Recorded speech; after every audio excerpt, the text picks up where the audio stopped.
I knew I had the MS. So hot day, I'm going into Willalong shopping mall, and the next thing I know, I'm laying on the floor with people over top of me. It ain't funny. I mean, it wasn't funny then, but when I think about it now, you know what I'm saying? If one thing you got to do with multiple sclerosis, one thing you got to do with multiple sclerosis is to you can't let it worry you. You can't let it worry you because what multiple sclerosis does, it picks up. It not only hurts you physically, it hurts you mentally. So you got to think about things. You can't complain about it. I mean, in the beginning, I complained because I didn't know.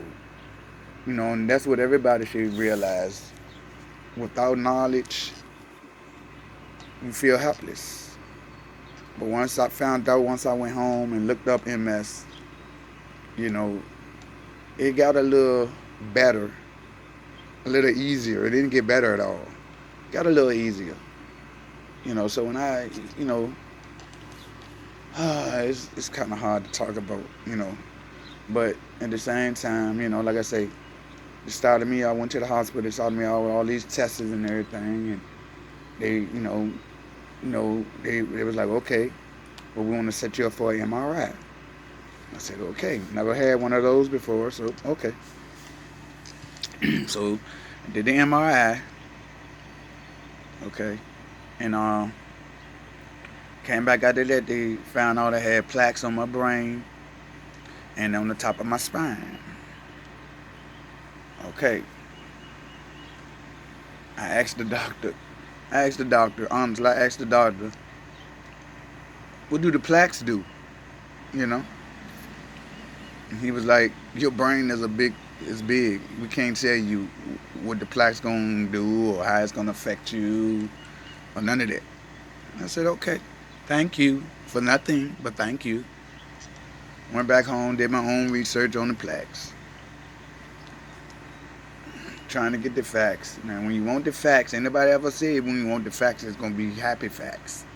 You get the facts, whether they're good or bad. And you gotta set your mind up to be ready to accept that. You know.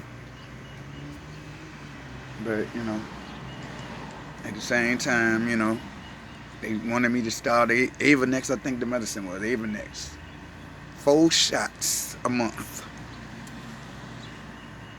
into your muscle. You have to puncture your muscle. When I say puncture your muscle, man, these needles are long. They got to go through your skin. Ain't no diabetic. You got to go through your skin. You literally bounce the needle on your muscle in your leg or wherever you sticking it at, and bounce it on that joint just to make sure that that's your muscle. And then you puncture your muscle, inject the medication. The first time, I had a nurse to come out to my house to show me how to, to give it, to take it. She showed me how to take it. She wanted to give it to me herself. I took the needle from her and said, no, ma'am, I'll do it. Let me do it. You know, my fear was like, no, I'll do it because I know what to do, how much I can take. You know what I'm saying? People that give you a shot, they don't care. They just stick it in your arm and inject you. You know what I'm saying? But that, I mean, that's okay for some people. But for most people that know and don't like needles like me, no, I got this, nurse. Thank you, ma'am. So I injected myself with my first dose of Avanex. and and I waited. I waited for like hours. Hours went by. I'm in there playing my PlayStation game. I get up to go to the bathroom, and the side effects hit me so horrifically. I mean, it was painful, scary, all of that. I mean, I was in here shaking. I had all of my issues come out all at once. Come out all at once. You know, I was living with my wife back then, and she was beside me, and she saw what I was going through, and it scared her. It scared her. She wanted to call my mom. I was like, no, don't do that. Because I didn't know what how the situation was gonna go out, and I didn't want my mom to hear me dying in the background. Come on now. So I told her, no, don't call my mom. I was in so much pain that I cried till I laughed. Yeah, yeah, that's pain. You cry till you laugh. So I was like, got up from that, made it through that, called the nurse back that night, to try to see, what I could do, or was it normal? And she was like, you know what she told me? Take you 2 pills of Advil. Yeah, Advil. I took the Advil. Nothing. So the next day I called my doctor, my neurologist, and I asked him, how long was this gonna continue to go on? And he was like, it's gonna take a while for the medicine to get into your system.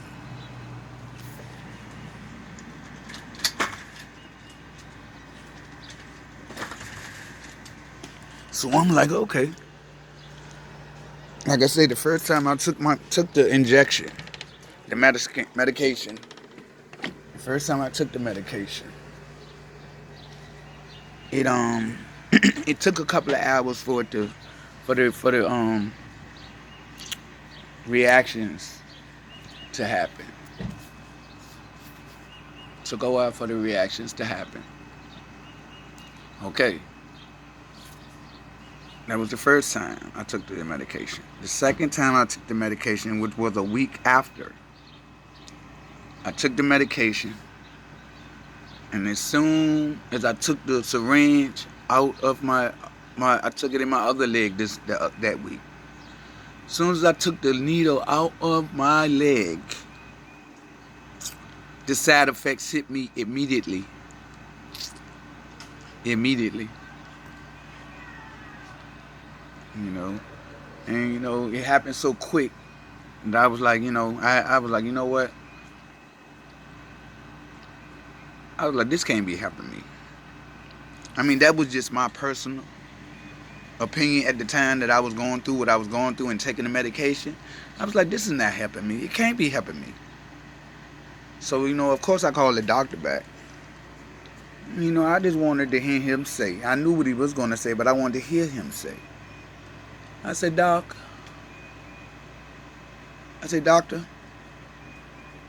is there a cure? Is this medicine a cure?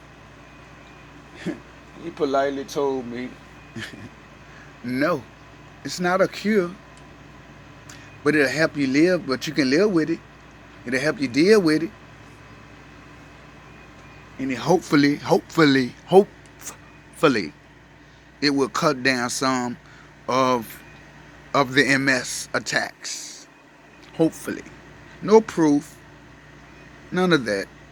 Just a lot of talk. But at the same time, you got to remember and respect your doctor. But at the same time, God gave you a head and a brain. So use it. You know what I'm saying? Don't nobody know your body but you, like you. I mean, like I said, they can tell you what's going on with you. But that's as far as they can take it. They can't heal you. They ain't got no medicine to cure you. So that's what they mean by you can live with it, you got to deal with it. And this is how I'm dealing with it, by spreading the word to help other people with MS. I mean, it's a hard, long job, road, whatever you want to call it. But man, I done had so many things behind my MS, man. I'm talking about, man, I lost my vision. I lost my vision in one eye. For years, I couldn't see. I'm driving and couldn't see out of one eye. But with MS, like I say, we don't stop until the train stops completely. Or at least I do. So I'm driving, running through stop sign, because I couldn't see. But I didn't do that too often. I did it once. And after that, I started taking my time. I really did. So I had to go through the acid. No, that was the acid situation came on later. Oh, boy. Before that, I couldn't feel the nerves in my stomach. You know how you get the bubble guts I had no bubble guts. I couldn't feel no bubble guts. So when that was going on, things were just packing up, coming up, backing up, coming up, backing up. I go to the hospital one night because things had got bad. The doctor told me in the emergency room, he said, I'm glad you came in. He said, because if you would have, he said, because you could have died on your own feces in your sleep. That's how high it was up in my chest. I didn't even know it. I didn't know it. But like I say, all that came from, like I say, the nerves in my stomach. You know, because like I say, MS attacks your nerves and your muscles. So, you know, it got so bad, man, I couldn't use the bathroom, man. Yo, I had to go to a professional doctor. Yeah. You know, like I say, back then, now, I can laugh at stuff like that because I done made it this far. I'm telling the story. I mean, it was a rough story, but, you know, it was a funny story at the same time. You know what I'm saying? You going through stuff, man. You can't look down. I don't never look down. Never look down. My God doesn't live down there. I look straight up and straight ahead. Why straight ahead, you say? Because I know God is leading me. So I hold my head up straight so I can see where I'm going. Then I hold my head up and I thank Him. Because when it all comes down to it, you're gonna need God through this. You're gonna need God through this. You can be the builtest, toughest man in the world. Believe me, when MS comes, it comes. And if you don't know how to handle it mentally, I don't give a daggone how tough you are physically. It messes you up mentally. Really, it does. Now, me personally,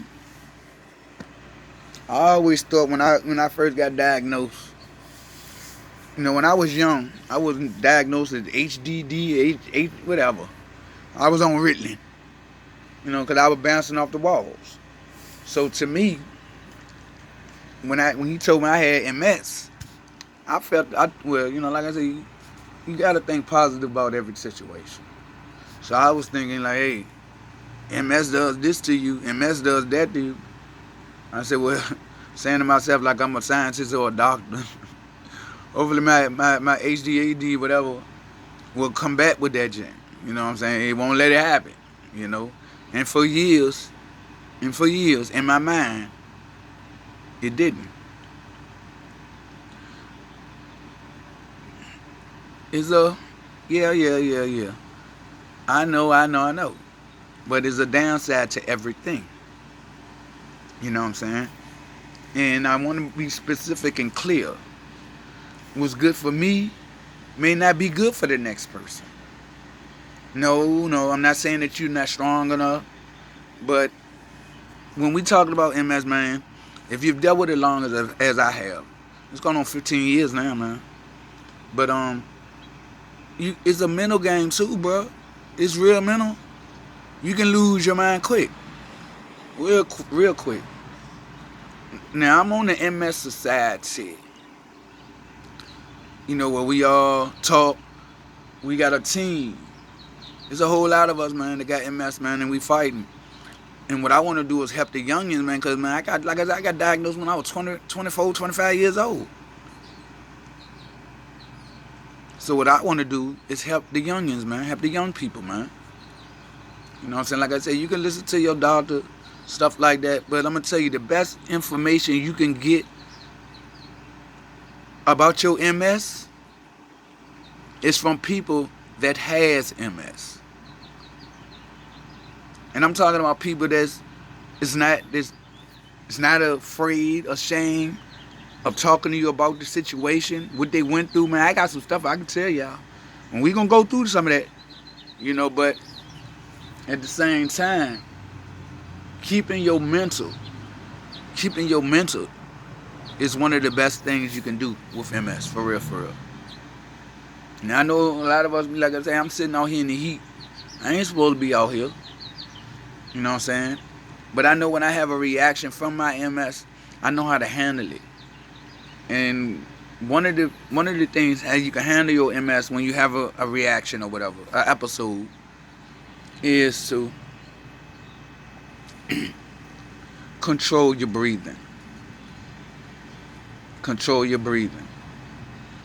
Because if you realize, I don't know, for me personally, when I get excited, it triggers an episode of MS. I learned that. So what I try to do is keep a calm head, breathe easy, and take it easy. Especially when I'm having an episode. Now, every episode is not the same. Like when I first started having my episodes, I used to have reactions up here. Up here. I was cool with that. I learned how to deal with it. And what you do with that is, whenever you have multiple sclerosis, you feel it up in your neck and your body, and you have a reaction when it shuts down. When it shuts down, when you have an episode of MS and it shuts down your muscles and your nerves, I'm going to tell you what you do. Especially if you're hot. Because that's the only time that your muscles and everything lock up is when you're hot. I mean, you're sweating like somebody poured a bucket of water on your head. Okay. In the beginning, I panicked. Because I didn't know. So I got on the MS Society website. Like I say, I'm a member of that. I got friends. We in a team.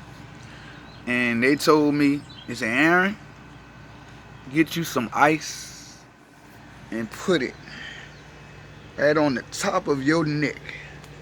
On that bone at the top of your neck, at the beginning of your spine. Put some ice on there. Now, I'm telling you, when I used to have my reactions, get my episodes, oh, buddy, it used to be horrific, man. I couldn't walk. I couldn't talk. You know what I'm saying? Like I said, I had an episode one day. I was getting off work. I was going into the barber shop. And I'm walking into the barber shop. And as I'm coming across Broad Street, I had it was hot outside, The episode hit me as I was walking into the barbershop. I couldn't talk. I couldn't say nothing. I felt like I was about to fall. So what I did was I made it back there to the bathroom. I had friends in there, barbers, they my friends, family. They looked at me, see me sweating like that, and they was like, something wrong. Something wrong. So as soon as I got back there, I sat on the seat, then fell onto the floor. My cousin came back there. He said, "Cuz, are you okay?" I said, "No." He said, "What can I do?" I said, "I need some ice real fast." He jumped up, ran out of there, went and got me some ice. Came back in there, put the ice on my neck. Cause man, when it happens like that, you lose your color, everything. I lost my color and everything. He put the ice on my neck. I came right back to normal. My color came back. And that's how I learned how to deal with that situation. I remember when I was taking the injections from Avanex. Like I say, I had to do it once a week. Puncture your muscle. Man, who the heck have anxiety attacks the day of? So I'm talking to a lady, MS partner, and she was like, "Well, Aaron, I can tell you something to try that works for me." I said, "Okay, ma'am." She said, "What I would do is put some ice on the spot that I'm going to give the injection to and leave it there till it gets numb." Yeah. Leave it there till it gets numb. Do this like 20 minutes before you're ready to give yourself the injection. So I did that. Now, don't get me wrong. It worked. I ain't feel no needle pain. I didn't. It went in. I ain't feel no needle pain because it was numb. But guess what? It ain't had nothing to do with them side effects. No, sir. Them side effects came right back like it won't shit. So, honestly, that was the end of that for me. That stage of taking them injections into my muscles, man. It's like, come on, man. I couldn't deal with that no more.